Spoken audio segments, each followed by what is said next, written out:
Greetings, folks. Welcome back to the Jason Damico Show. We are here at the Hilton in downtown Harrisburg, Pennsylvania at the 24th Annual Millennium Music Conference. And my new good friend, Mr. Chip Greene from the Dirty South. The Dirty South. Nashville. Yes, Nastyville. Yeah. Nashville, Tennessee, my friend. Welcome. Thank you for having me. And we got well acquainted at the Federal Tap House. The legendary Federal Tap House. And back-to-back showcases. Really enjoyed your sound. Thank you. Likewise. Thank you. I very much enjoyed it. We got to do something at some point when this conference is over and when the schedules permit. Because there's definitely some genre overlap, you know. Yeah, in the blues vibe, I think. Yeah, for sure.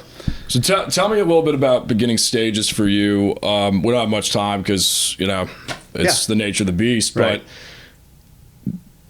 how did music start for you? How did music start for me? The real short version is I didn't have lessons as a kid. We didn't even have any instruments in the house. Wow. But my parents and my grandparents were big music fans, and so there was always a lot of different types of music coming. You know, and I lived a little less than an hour outside of Nashville. So once I got into high school, I had a motorbike accident. I was out of school for about a year. And all my friends there were in the marching band, and they'd come over and we would just jam. So I just started playing with those guys. And then I kind of figured it out for myself, kind of taught myself by ear. Yeah. And piano was my principal instrument and still is. And then I went to school and got a couple of degrees in music, which are useless pretty much.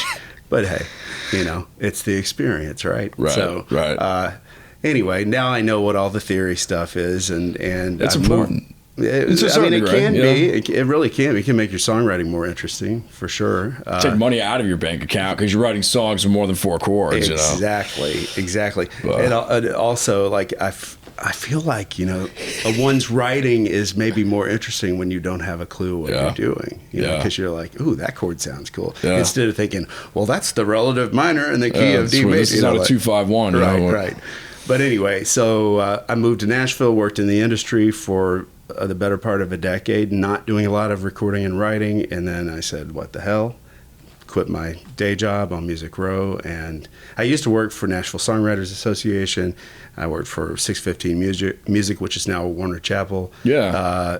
And I moonlighted at the Bluebird Cafe, which everybody seems to know about. Yeah, it's a nice spot. So I was there for 7 years, and then I quit all that stuff cold turkey and started doing my own indie singer-songwriter thing. So cool. I have it's a very circuitous route to get to where we are, and lots of useless information. But you know, actually, all of that adds up for an indie artist. All of that has helped me. It turns into the melting pot of the essence of what you do and who you are. Yeah, you know? Yeah. It's all about those experiences. The Rhodes sound very prevalent. I mean, you were just going to town on that last night. It sounded great. Thank you. When was that implemented into your sound? Was that more of a beginning thing for you during the piano days in high school? Or I think that I got away from, unless I'm playing a really nice acoustic piano, like I gravitate more towards the Wurlitzer or the Rhodes sounds, and a little saturated too. Yeah. You know, give a little dirt. Sprinkle some dirt on there. So, especially after your set. Like, I'm like, I gotta dirty this up. Like, that guy was on fire. Oh my God. So, So, dude, I left my pedal board at home too. That was totally dry. You know, I was like, we're gonna rock with this, man. Sometimes that raw sound is the best. Yeah. You know. So I don't know. I think once I put a band together, you know, about 10 years ago, and I actually was touring with an old Rhodes, which is kind of a pain in the ass. But then I got the Nord, and the Nord sounds are fantastic. You know, they've got everything dialed in, and so I tend to play. I did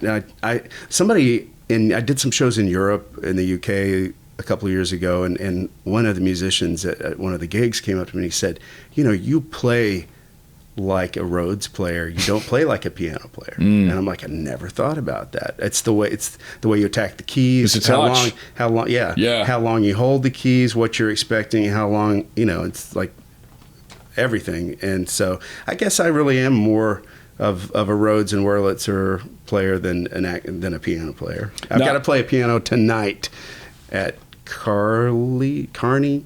What time are you playing? 9. It's 9 o'clock on a Saturday. I will see if I can make it, because I don't think anything going on. Yeah. Come on somewhere over. on this strip. It's somewhere, but it's Carly's, right? Carly's Piano I think Bar? so. There's a place called Carney's. You're asking another guy 500 miles native south from where we are. So. Yeah. But, something. I'll bring up these two names real quick because I have to. Yeah. But I think it's really strange that we lost John Lord and Ray Manzarek in the same year. Yeah. For me, as far as like keys in the rock world, blues world, Right. Totally. I mean, come on. Totally. Now I'm sure they probably influenced you to a certain degree, but who are kind of the main three guys for what you've done? I don't think Ray would be one of the main three, but certainly in the top 10. Like, I have everything the Doors ever recorded, and I love your covers, because you did too, right? Yeah, I love the Doors, man. Roadhouse Blues. Yeah, man, you needed a little, some piano back there. Yeah, man. If I knew, come on, we could have just doubled up. Let it roll, baby. But piano influences. Probably my very first musical influence was Charlie Rich, and this was behind closed doors, and I mean, as a really small child, like my grandfather had Charlie Rich tapes and listened to them all the time, and that probably hardwired me for the piano. And we didn't have a piano, but that's where I was hearing it and picking it up. And Charlie did like this half live, half studio record where he talks kind of in between the songs, and I think it's called The Silver Fox, and it's great. I'm going to listen to it in the car on the drive back to Nashville. But he plays the Turkish rondo. And just a little bit of it, and I'm like, that's probably the first time I ever heard classical music was via Charlie Rich, which is kind of weird, just as a snippet. But I'm like, cool. So then when I was in junior high, me and a friend went to see Billy Joel, and I just thought that, it was just incredible. Yeah. Just like What a Showman, and the song. We only knew a few of his songs, we thought, and then we're like, he wrote that, he wrote this, and he wrote that. And so 30 or 40 Billboard hits, I mean, in the span of his career. It's like you can't even... Yeah, and so... I'm a big Billy Joel guy, too, because my parents are from New York, so I was raised on all that, just what, the songs, like the songs and the playing and the musicianship, and it's like everything, the stage ship. It's and the dude is still going, he's still going. Doing Madison Square Garden residency in its 6th year, sold out every show, sold out over 100 shows. Was it once a month he's doing it? Once a month, I got to see him. Yeah, you should. Have you ever seen him live?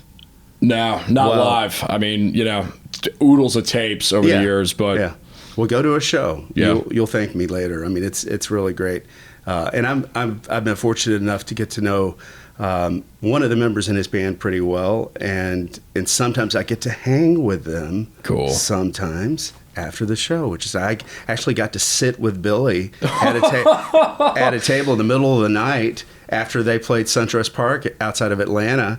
I didn't, she said, yeah, we're staying at this hotel, you come over, and I totally never in a million years expected him to hang with us. And then he walks in, and he treated me like I was as important as anybody else. Like I was like, good dude, and I sat down, we'd all been at the bar joking and stuff, and like he does really great impressions. He did Fargo, just like really funny guy. That's cool. We went outside, and then I came out and sat down between he and my friend, and she's like, hey, listen, I'll come in and say goodbye in a little while, as if to say, give the man his space.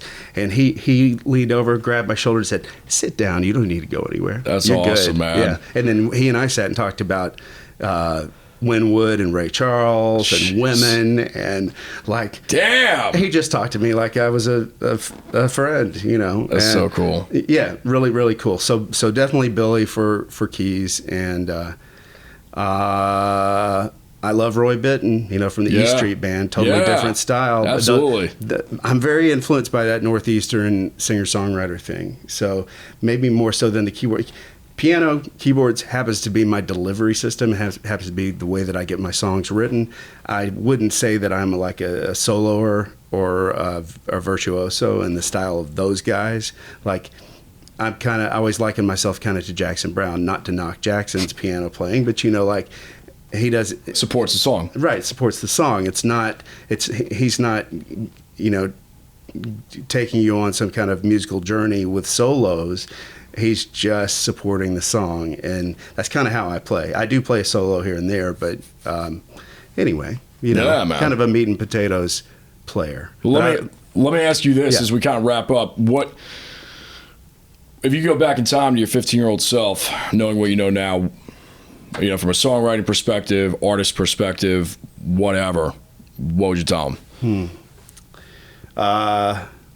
Maybe I would say to get out on the road sooner, but I don't know. I mean, my journey has not been direct, and sometimes I'm like, well, I could have hit at a lot younger, because I instead chose education and music business, and wasn't really, I'm glad that I raked myself over those coals, but, now I'm out playing and writing and getting in the studio and, but so maybe I would have said just continue to just follow your instincts, follow your gut. That's not a sexy answer, but we've seen that over and over again today. Yeah.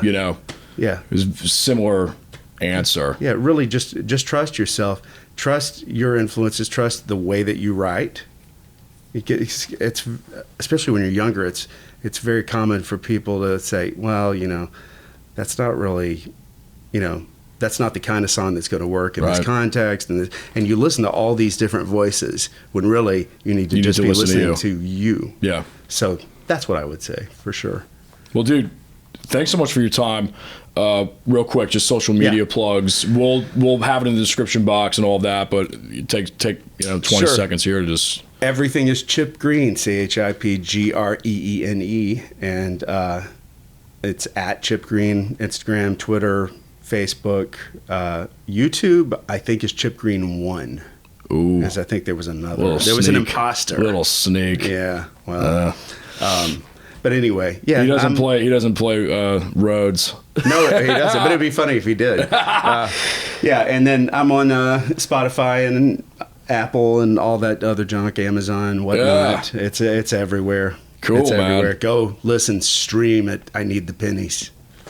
Yeah. Thank you, dude. Yeah, man. Jason Damico Show with Chip Greene. Thank you, Jason.